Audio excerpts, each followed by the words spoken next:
That free package just wrote a review in your name. No sender you recognize, nothing you ordered, a phone case, a cheap ring, sometimes a packet of seeds. This is the brushing scam. A stranger on the other side of the world mails you a $3 trinket, and the moment the tracking says delivered, a glowing 5-star review appears on a shopping site, posted by you. Here's the twist to hold on to. The package is not the point. You are not the customer in this transaction. You're the paperwork. And the machine behind it is not small. One major marketplace says it blocked 275 million suspected fake reviews in a single year. Worse, that box on your porch is a message about your data. Your name and home address are circulating on a list you never agreed to join. And the newest versions arrive with a small favor to ask.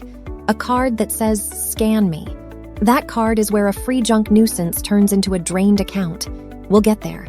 So here's the plan, the trick and why it works, how they found your address, the 5-star factory your porch is feeding, the card you must never scan, and exactly what to do with the box on your counter, including the law that says the thing inside is yours to keep.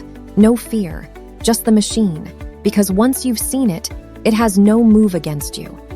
Let's get into it. Beat 1, the trick. Picture the seller's problem first, because the whole scam is the solution to it.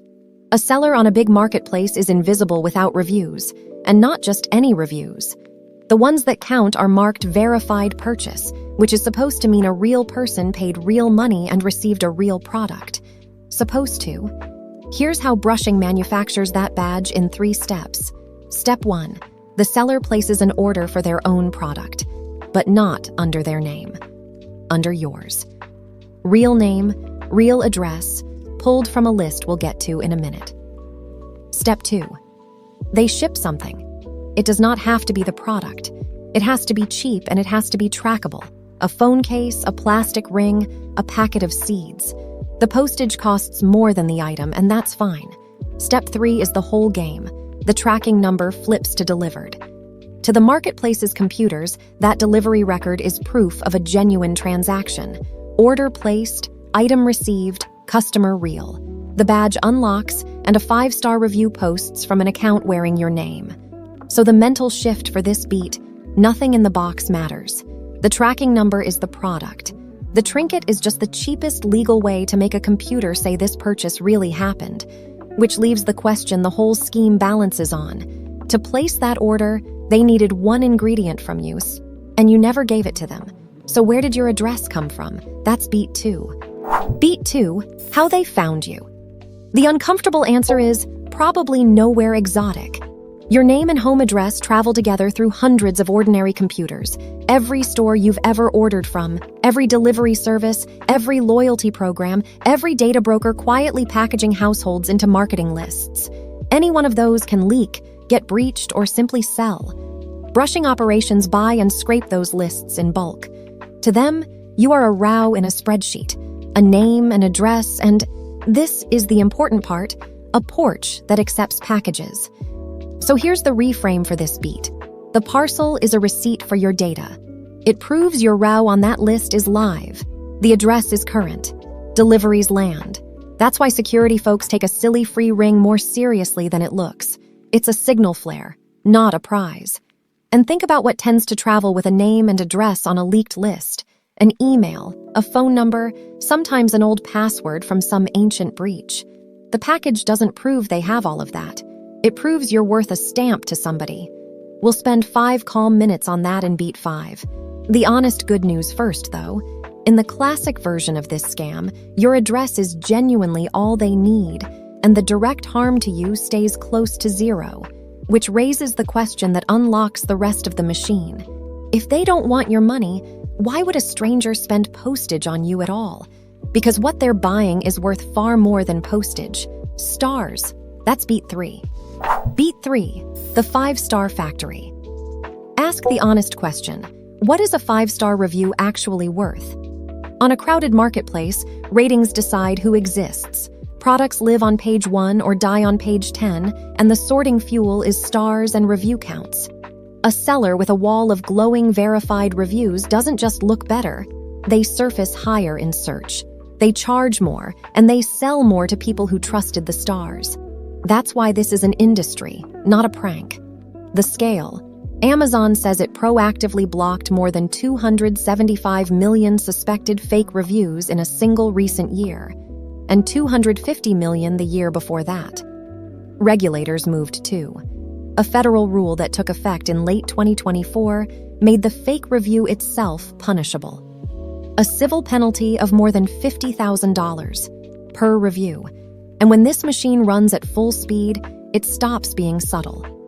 Back in 2020, mystery packets of seeds started landing in American mailboxes, so many that agriculture officials in all 50 states put out warnings.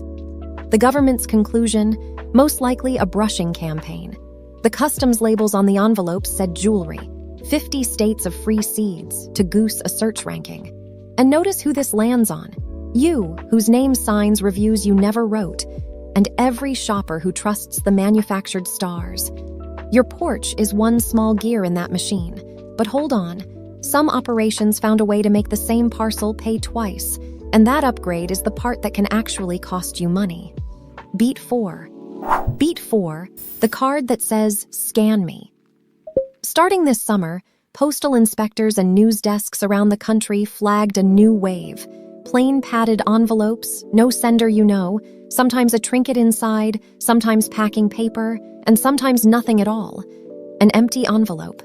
Which sounds like a mistake until you remember Beat 1. The item never mattered. The delivery record is the product. The empty envelope is brushing in its purest form, but inside, many of these envelopes is the upgrade. A little card. A gift for you. Scan to see who sent it. Sometimes, scan to verify your delivery. A QR code aimed straight at the one thing every human feels holding a mystery package: curiosity. So here's the myth to bust. The package is not the scam. The package can sit on your counter for a year and never hurt you. The package is bait. The scan is the scam. That code opens a website dressed as a real login page, a marketplace, a bank, a delivery company. And it asks reasonable-sounding questions. Your name, your address to confirm the gift, a card number, a password. The worst version asks you to enter a one-time verification code, the kind your real bank texts you, because with that code, they can walk straight into the account it protects. And the same trap wears other costumes: a phone number to call about your gift, a web address to claim it. Different doors, same room. So the rule for this beat is short. Never scan, never call, never type anything printed on a package you didn't order. And while that card sits there, ignored, the law is about to hand you a small, satisfying win. Beat 5. Beat 5. What to do with the box. First, rule out the innocent explanations. Ask the household. Check whether a relative sent a gift. Glance at the label in case it's a neighbor's misdelivery. If nobody claims it, here comes the win. Under United States federal law, unordered merchandise sent to you by mail is yours. You may keep it, use it, give it away, or throw it out, with, in the law's own words, no obligation whatsoever to the sender. You never owe a payment, a return, or a shipping fee. If anyone ever contacts you demanding money for it, that is a second scam wearing the first one's coat. One exception to the keep it rule: seeds or any plant material. Don't plant them, don't compost them. Your state's agriculture department wants to hear about those because unknown seeds can carry invasive species. Then spend 5 calm minutes on the checks, because the parcel just told you your data is circulating. 1. Never interact with the parcel's instructions. No scans, no calls, no typed-in websites. That's the entire QR defense, and it costs nothing. 2. Lock down the shopping account. A fresh password, 2-factor turned on.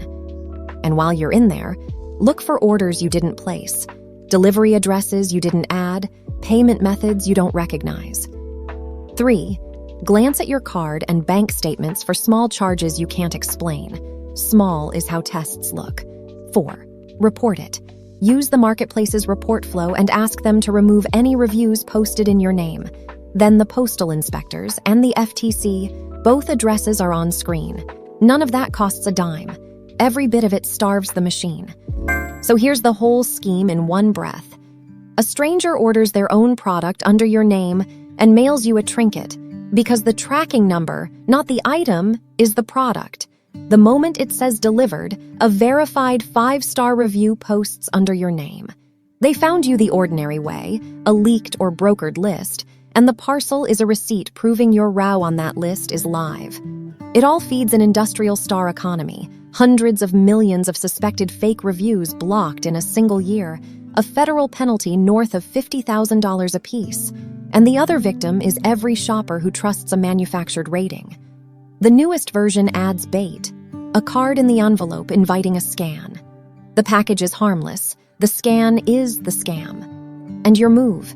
The item is legally yours, so keep it or toss it and never pay. Skip every instruction printed on it. Lock the shopping account. Glance at the statements. Report it for free.